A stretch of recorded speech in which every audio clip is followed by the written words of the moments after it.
Quem conversa com a gente hoje é o Fábio Austrauskas, economista do INSPER e CEO da Cigen. Seja bem-vindo, Fábio. Bom dia, Juliana, para quem está tomando café conosco aqui no My News. Fábio, a gente tem falado muito aqui sobre essa dificuldade, o próprio senador falou agora há pouco, a gente tem uma situação de crise sanitária, mas também tem essa questão na economia, de negócios fechando em função de isolamento social, e agora no Congresso Nacional estão tramitando aí projetos de socorro para agricultores, para o setor de bares e restaurantes, para o setor de turismo, e esse inclusive é um dos maiores projetos que está circulando aqui no Congresso, e eles juntos somariam aí coisa de 250 bilhões de renúncia ou de despesas para o Tesouro Nacional. Como é que a gente fica nessa situação agora, em que a gente vê que a crise não está arrefecendo, o governo, o caixa do governo está cada vez mais seco e a gente ainda vê esses setores enfrentando dificuldades? Tem alguma forma de equacionar esse problema? Juliana, essa é uma pergunta que vem atormentando a cabeça de políticos, de economistas, tanto do governo quanto da oposição, já desde o ano passado.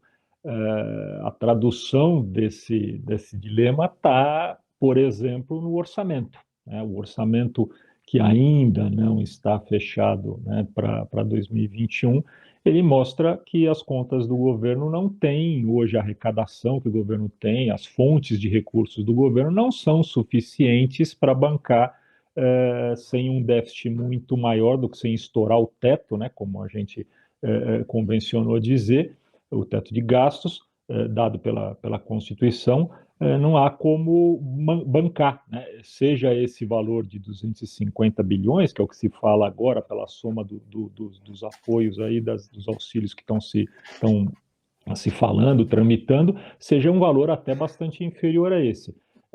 Por outro lado, né, não há dúvida que esses setores que você mencionou e alguns outros, talvez um outro a gente também possa dizer, o movimento de lobby e tal, sempre algum setor vai defender por um meio legítimo, né, o seu lado. Então, mas é inegável que o setor de turismo, alguns setores de serviço, comércio, principalmente né, ligados, né, a serviço, sofreram e continuam sofrendo muito as consequências desse distanciamento social que se demonstrou necessário para conter os picos, né, de internação da Covid. Mas a fonte de recursos para manter, né, essas empresas ainda fechadas ou em funcionamento restrito, como ainda se divulga, se prevê, necessário, né, para o mês de abril ainda e provavelmente maio, o governo vai ter muita dificuldade de conseguir.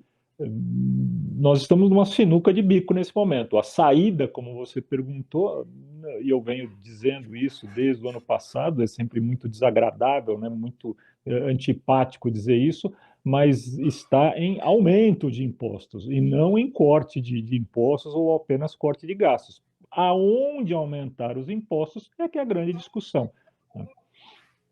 Agora, a gente tem visto também nesses últimos tempos uma discussão a respeito do dólar, né?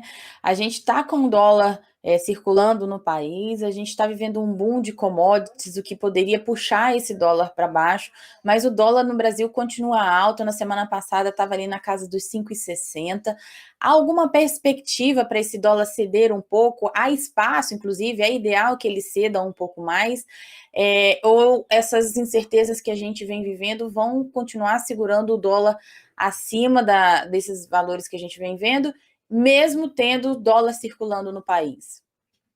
Você citou a palavra que eu acho que é chave para explicar o momento do dólar, é incerteza. Né? O dólar, nesse momento, se você conversar com dois, três, N economistas, N pessoas de mercado, cada uma vai ter um dólar ideal na cabeça. Isso aí vai desde alguma coisa em torno de 4,50, 4,60 até 6,50. Você veja que é uma diferença muito grande quando se fala no dólar ideal, aí o dólar que vai se projetar até o final do ano.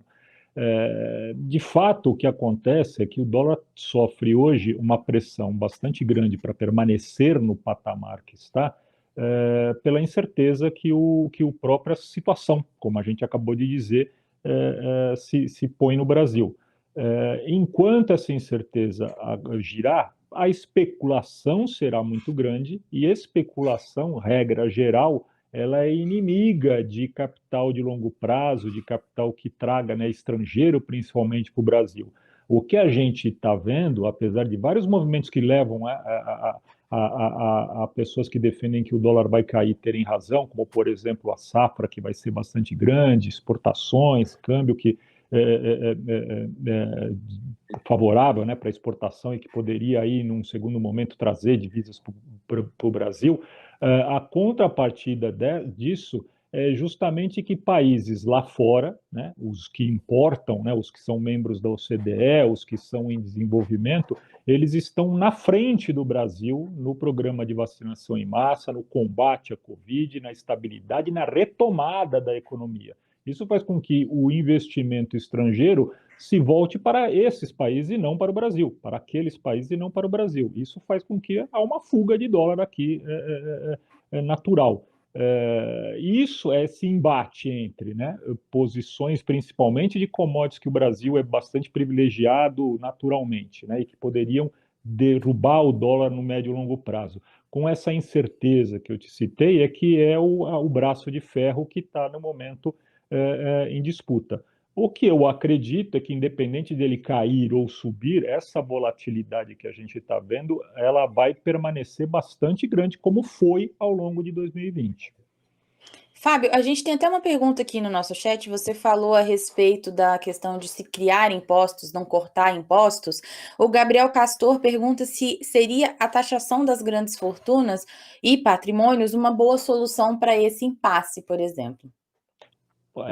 O Gabriel fez uma colocação bastante interessante. Primeiro, é importante aqui eu fazer talvez um aprofundamento, né? Eu não estou, na verdade, falando em criar impostos. O Brasil já tem muitos impostos. Na verdade, a reforma tributária ela deve se preocupar, inclusive, em eliminar impostos, né? Mas o que a gente está falando aqui é de carga tributária. E aí sim, né, o que nós estamos falando na linha do que o Gabriel colocou, é redistribuir esta carga tributária dentro daquelas camadas de pessoas físicas e jurídicas que efetivamente têm condições de contribuir mais, seja porque já naturalmente, ao longo dos anos, contribuem pouco, porque o Brasil é conhecidamente um país, reconhecidamente um país que taxa muito o consumo e pouco patrimônio, pouca renda, e, portanto, deveria reequilibrar esse tipo de taxação.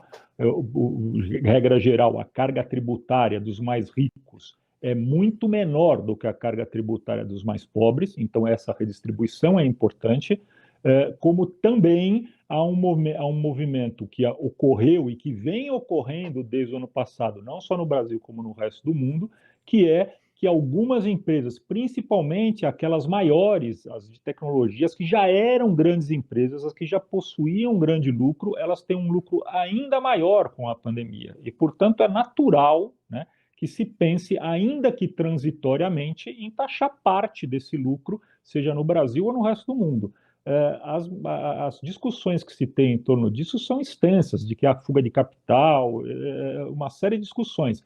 A verdade é que já existe tecnologia, já existe legislação disponível no mundo e no Brasil para que a gente possa fazer um programa de taxação de grandes fortunas, de grandes rendas, de grandes patrimônios, ainda que transitoriamente, para que a gente possa bancar um pouco, né, dessa necessidade de dinheiro adicional para combater a fome, para combater esse grande desemprego, para combater esse grande número de pequenas e microempresas que quebrarão e que já quebraram, né, com essa extensão tão grande da pandemia, que no início pouca gente, muito pouca gente, falava que ia durar mais do que 6, 7, 8 meses. E nós já estamos seguindo, né, para mais de ano.